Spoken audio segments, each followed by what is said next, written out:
Voorheen in Grensoorlog. Kyk, hierdie soort van oorlog het sy hoogtepunte, sy opwinding, sy aksie. Maar hierdie oorlog is eintlik 'n uitmergelende oorlog. Van kilometers en kilometers in die wit sand van Ovamboland loop. Van dominering van 'n gebied om te keer dat jou vyand die gebied domineer.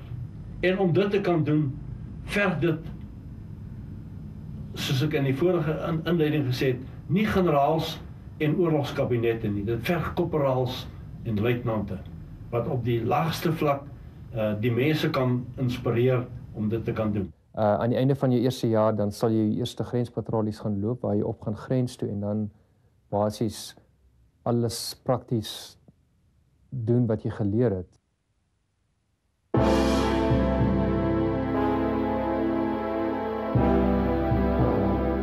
Oor die meer as 20 jaar van militêre diensplig in Suid-Afrika is konservatief geskat meer as 1 miljoen jong wit mans weermag toe. Dit is afgesien van die staande mag, wat op die hoogtepunt van die grensoorlog 100,000 getel het. In die 80's was daar deurlopend sowat 30,000 troepe in die operasionele gebied. Die mense by die huis het net geweet hulle is ergens aan die grens. Wat het dit beteken? Verreweg die meeste was gebaseer by die SAW-basisse wat tussen 1960 en 1990 soos paddastoele verrys het.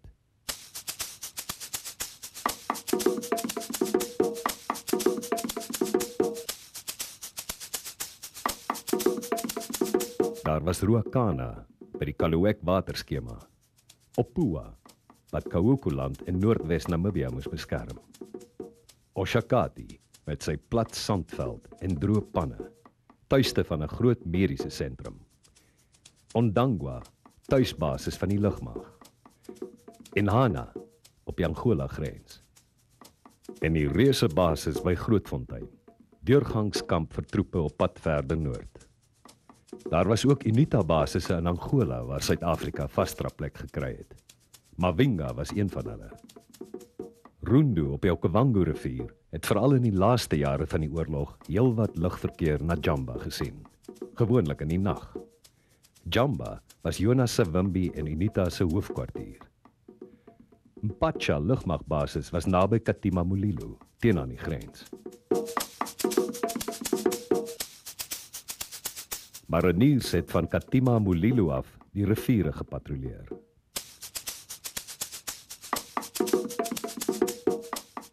Troepe op grensdiens het om die beurt patrollie geloop, binne die basis gewerk en dan rus- en rekreasietyd gehad.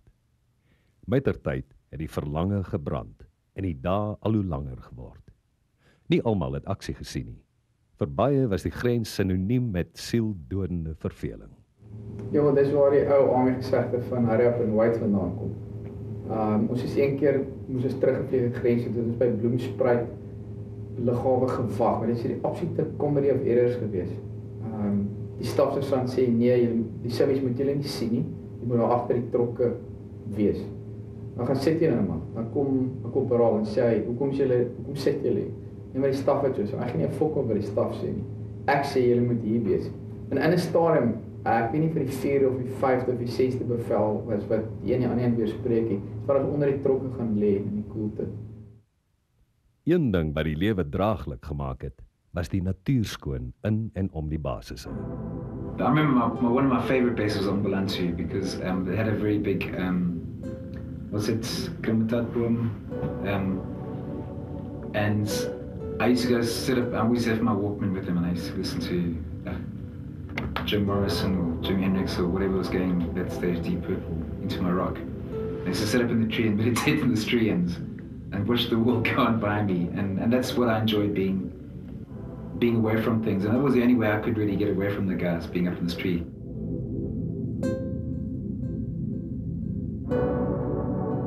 Maar ek het die mooiste visarende gesien. Ons het tiervis gevang op die Zambesi. Ons het spesifiek een dag het ons rou vleis gevat. En jy steek jy riet op 'n spesifieke manier deur die vleis en dan gooi jy dit by die boot oor die kant. En dan sit jy reg met jou kamera. En dan kom die visarende kom letterlik binne 2 meter van jou. Dan kom raap hulle daai vis uit die daai vleis uit die water uit op. Die ongetemde bos en sy inwoners kon ook gevaarlik wees. Yeah, elephants were always around, but elephants, you don't.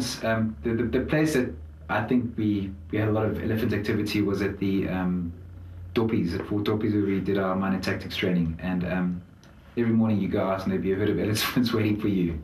And you just go on with your patrol, and as you go through, you just tap your magazine, tap, tap, tap, tap, and work your way through, just telling them that you're there. And in fact, when I arrived there to do my training, there was lieutenants from, I think he was intelligence, I'm not sure, but he had got too close to one of the elephants and he'd been killed. He'd just been killed when we got there.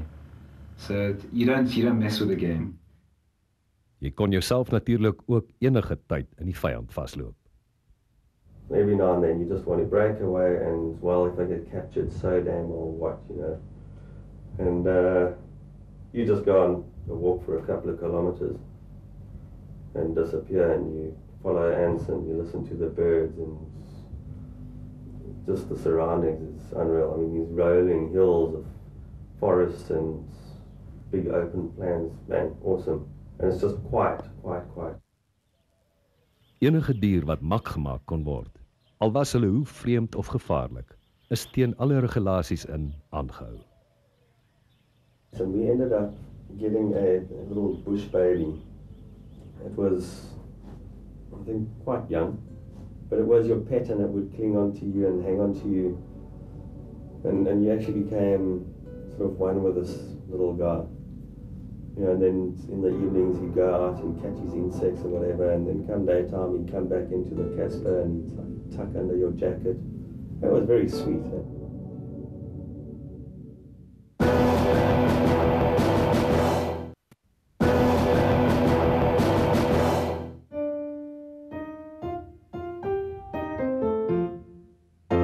Destyds is daar gespot dat jy kinders en diere moet weghou van troepe af, voordat hulle dit by jou afvry. Wenhala basis in die Caprivi was in die 70s bekend vir Gabby, die sebra. In 1976 by Kaluek het die infanteriste 'n krokodil aangehou. Hulle noem hom die plat hond. Die rekkie se Fort Doppies, vernoem na die makblou aapie, was ook bekend vir Terry, die leeu. Die basis wat hulle aan was is Fort Doppies, wat ook in die Caprivi is. En Doppies was 'n blou aapie wat ook mak gemaak was, en hy het altyd die doppies van patrone gekou, en toe besluit hulle om die basis te noem Fort Doppies. Ek onthou by Fort Doppies was een van die plekke waar daar, ek dink, 'n plek soos 'n Freedom Square, die offisiere dit genoem. Daar kon 'n manskap enige offisier, afgesien van sy rang, uitnooi na Freedom Square, en dan kan hy hom daar met hom praat net hy wil. En hy kan vir hom dinge sê net wat hy wil. En die offisier mag dan nie optree teen hom nie. Maar daar was 'n leeu. 'n Uitgegroeide leeumannetjie.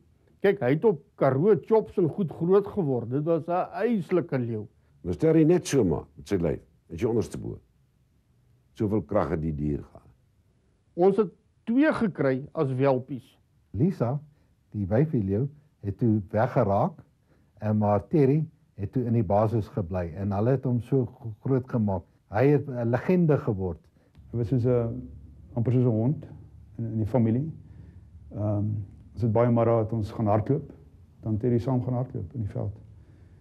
Dan gaan hy saam op die draffie. Hy het die Boesmans gehad soos pes, want hulle het hom altyd geterg toe hy klein was. By al die groot bome het hulle lere gesit. En by al die geboue het hulle lere wat hulle gemaak het, hulle lere gesit.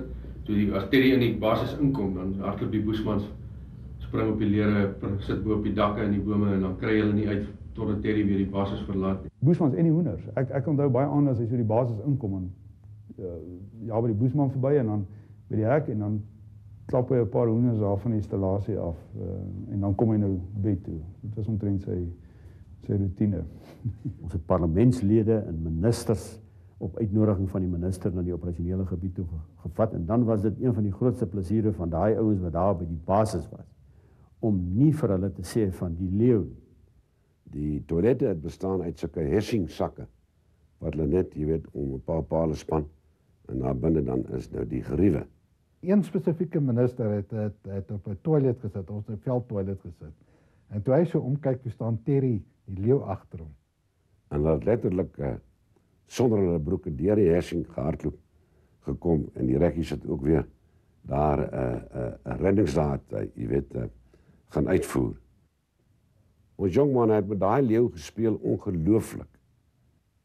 En as een ding wat die leeu nie kon weerstaan nie, dan gaan hulle, dan kruip hulle. So die moment as hulle kruip, op sê so 100 meter, hier in die veld, en Terry sien dit, dan kan jy sien, hy begin sy een poot so neersit, en die ander poot so neersit, en daai neus trek so reguit in daai oë, fokus, sê ek vir jou, soos 'n flitslig op daai kruipende gedaante. En dan kry Terry los. En as Terry omtrent so sy sprong maak na die prooi, dan spring die rekkie op. En 'n party van hulle het daai F-woord gebruik. En lyk my Terry het dit verstaan na ruk. Dan F-off skree hulle vir hom en dan kon hulle gewoonlik beheer. Dan stoei hulle daar aan die sand en gras met mekaar. Ons het hom op 'n stadium na 'n reservaat gevat wat oor 100 km van Doppies af was met 'n helikopter. En dit is nogal heel interessant geweest. Ons het hom verdoof, hy het geslaap. Sy oë was toegeplak met verbande toegedraai. Ons moes die leeu met die puma uitvlieg na 'n klein eiland, Mkaza-eiland. Daar was genoeg kos vir hom, hy kon vir homself sorg. Die krat is te groot vir die pumas, hy het weerskante uitgesteek. Het ons afgevlieg om die leeu daar afgelaai. Dit was nogal 'n ervaring wat ek dink baie mense graag sou wil gesien het. En pragtig 2 dae later, toe brul daai leeu daar by die kamp. En hy kom al hoe nader en die ouens het dadelik geweet, dis Terry, en dit was vir ons net onmoontlik hoe hy onder verdowing met toe oë binne 'n helikopter afgelaai word in die Kwando rivier en 2 dae later is Terry terug in die kamp. Ander basisse waar mense lang tye deurgebring het ook eienaardige inwoners bygekry. Ek wou bitter graag altyd 'n aapie gehad het en my troepe het dit geweet en eenmal op die grens het hulle vir my 'n blou aapie gevang. En ek het die met my 14 voet tou om sy lyfie aan my rugsak vasgemaak. Maar elke keer as ek onder die bome deurloop, dan spring die aapie in die boom op sonder dat ek dit weet. En ek kom dit eers agter as die tou styf span en hy klou aan die boom vas en ek stap verder. En dan val die ou ook maar met geweld op die grond neer. En dan moet jy nou daai gesigsuitdrukking nou sien. Dit was vir my komies by tye gewees, by ander tye 'n klein bietjie wreed. Eers agterna het ek besef dit was maar baie wreed gewees en dit was ook glad nie nodig om 'n aapie te vang nie. En die ouetjie het mak geword en ek kon hom nie altyd op patrollie saamdra nie. Ek moes hom toe in die basis los en daar het ek groot probleme gehad want hy het in die rantsoenstoor aangegaan en Weet-Bix gevreet en komkommers half gevreet en alles rondgestrooi. Hy het die ouens se sigarette gevat, stikkend gemaak. Hy het aangegaan en hy het aangejaag. Herbie. Ja, gehoor van Herbie. Ons het 'n hypo gehad op Buffalo. Nou, jy moet nou in jou kop nou dink, en dit was hier 'n jy was nog nooit op 'n Okavango nie.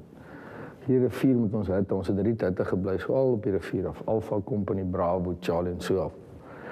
Dan hier voor het sulke groen, het lyk so slaai wat daar groei in die rivier. En ons het 'n hypo gehad wat daar gewei het. Sy naam was Herbie. Ergen, dit was sy naam. En as jy vir Herbie wil hy moet kom, dan sit ons almal daar, dan skree ons vir hom, jy weet, Herbie, ha. So 'n paar keer, die wragtig, dan kom hy daar van wherever, dan kom hy op, dan wei hy hier en so, en dan het hy die ouens gejaag in die aand, jy weet, op die kant, want hy het daar gewei, dan kom hy mos nou uit.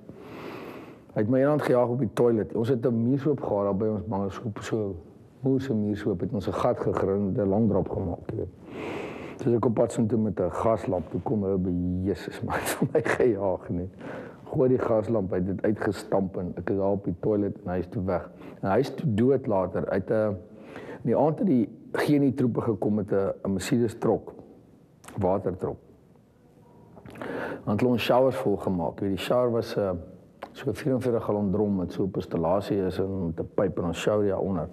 Het hulle goed volgemaak, het hy die trok gestorm en op die voorwiel gestamp en wiel het gebuig en hy is dood. Ek wou nie self die aapie teruggevat het na die rivier toe waar ons hom gekry het nie. En ek het my makers gevra om dit te doen.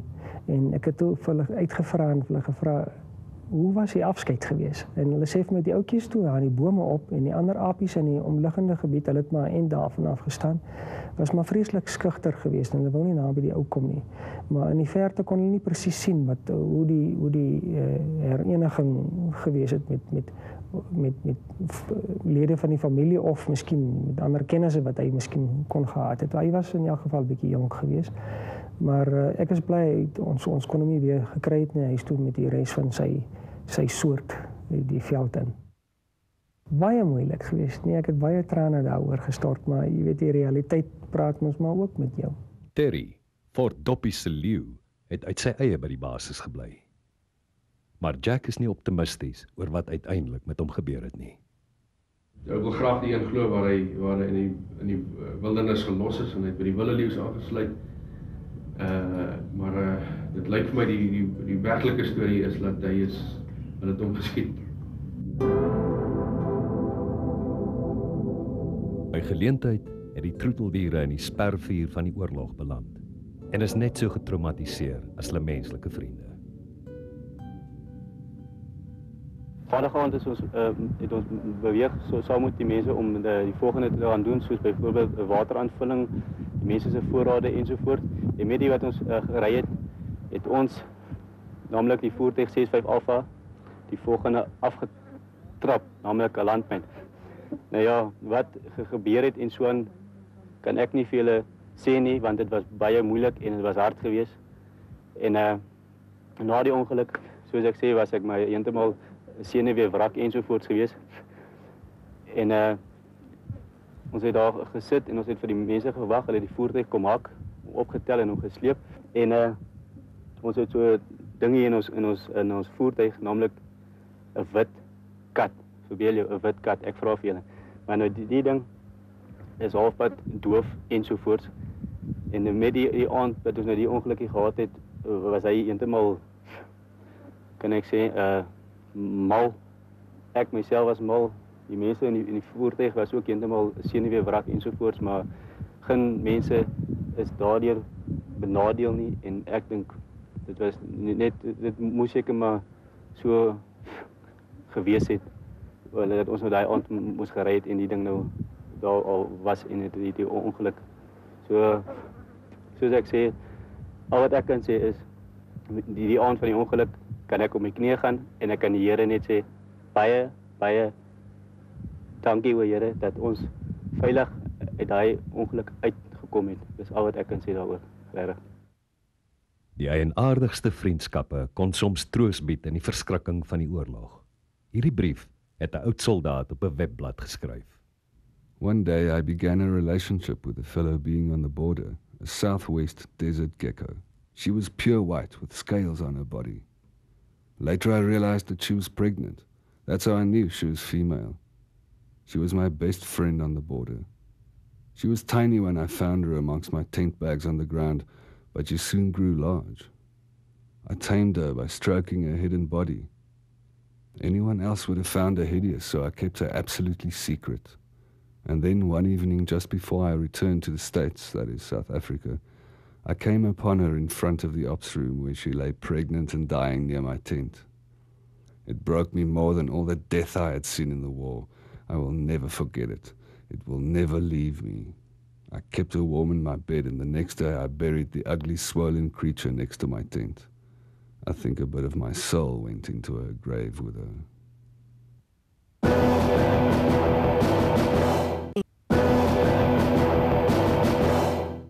Oorlog is per definisie 'n spel met die dood. Maar patrollieloop kan sieldodend vervelig raak. Op in 'n waanplan aankom, as ons begin patrollie stap. Hoor 'n voertuig aankom, eerste ding, slaan dekking, lê laag, kom die voertuig verby.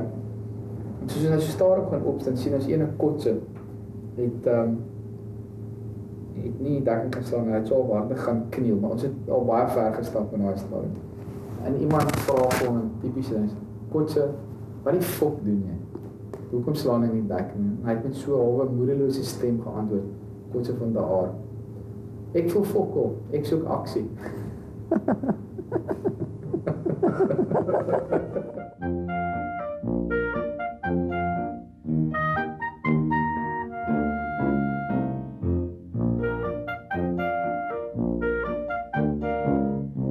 Hierdie soort instelling kon baie maklik daartoe lei dat dinge op groot skaal verkeerd gaan.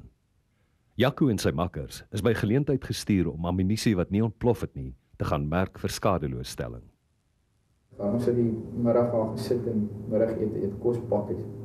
En ek het gesien hoe hy die ding kap, so in 'n klip en om die punt in die dop te kry. Nou daai hele ding punt en dop saam is omtrent so lank, en jou punt is omtrent so lank en so dik. Dit is 'n plofpunt. En terwyl hy so gekap het, die ding ontplof en hy het seer gekry. Ek dink in daai ontploffing het 4 ouens seer gekry. En hierdie ouens het die een keer spesifiek, onthou ek, die voertuig waarmee hulle gery het, die buffelvoertuig, was totaal onpadvaardig. Die bestuurder het nie beheer gehad oor die petrolpedaal of die dieselpedaal nie. So toe een van die ouetjies, een van hierdie gevegskompanie ouetjies, het voor op die buffel se engine gesit. Hy het so grid oor hom gehad. En hy het bo op die engine gesit met die petrolkabel in sy hand. En hy het nie persepsie gehad van eintlik hoe vinnig hy ry nie. Of hoe vinnig die voertuig ry nie, want hy was nie die bestuurder nie. En so hy het net hierdie kabeltjie getrek en die bestuurder moes net die stuurwiel vashou. En hulle het by 'n afdraande afgery en die ou het basies, omdat die bestuurder nie kon sien waar hy ry nie, want die ou het voor hom gesit.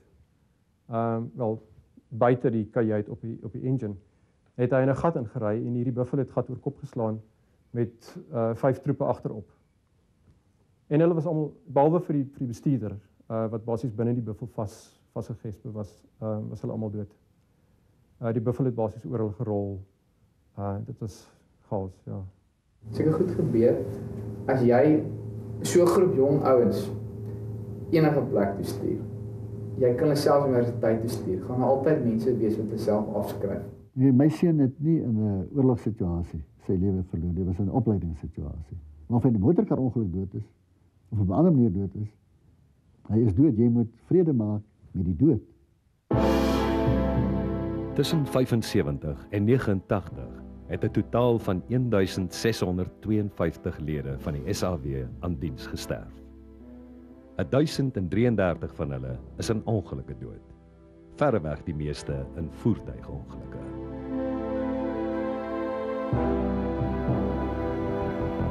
Volgende week in Grensoorlog. Broer kom teen broer te staan aan die noordgrens van Namibië.